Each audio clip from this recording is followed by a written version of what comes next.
ताई काय सांगाल, राष्ट्रीय अधिवेशन आजपासून सुरू झालेलं आहे, पहिला दिवस होता. मोठ्या नेते म्हणजे राष्ट्रीय अध्यक्षांचं भाषण झालं, राहुलजींचं भाषण झालं, कशी पार पडलं अधिवेशन? अतिशय प्रेरणादायी आज या ठिकाणी वाटतं आहे.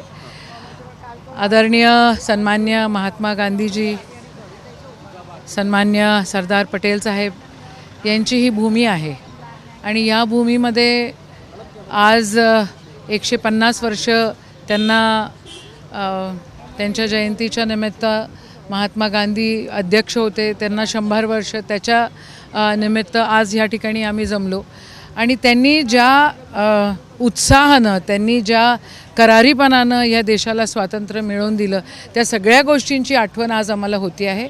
त्याच्यासोबत एक दुःख पण आहे की एकीकडे तुम्ही स्टॅच्यू ऑफ युनिटी करता आणि दुसरीकडे सरदार पटेल साहेबांचा नावाचं जे स्टेडियम आहे त्याला बदलून तुम्ही स्वतःचं नाव देता, याची खंतही या ठिकाणी आम्ही व्यक्त करतो आहे.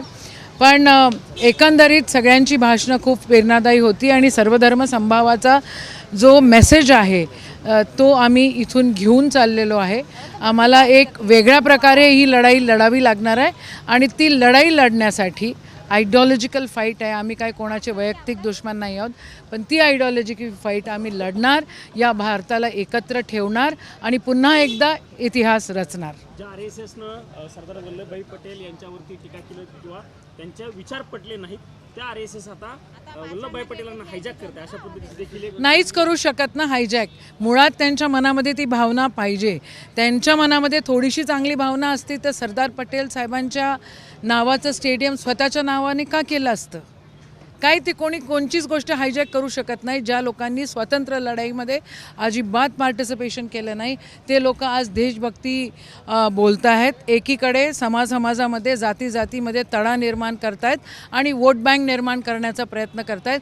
कोणी एका समाजाचं कोणी ठेकेदार होऊ शकत नाही.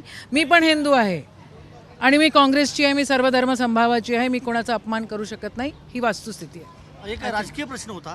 उद्धव ठाकरे, आदित्य ठाकरे 29 साली मुख्यमंत्री असतील असं चंद्रकांत खैरेंनी म्हटलेलं आहे. नाही, मला कल्पना नाही, मी ऐकलेलं नाही आहे ते.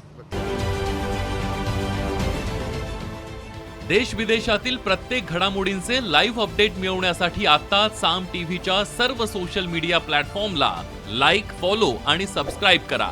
तसंच सर्व नोटिफिकेशनसाठी बेल आयकॉन प्रेस करायला विसरू नका.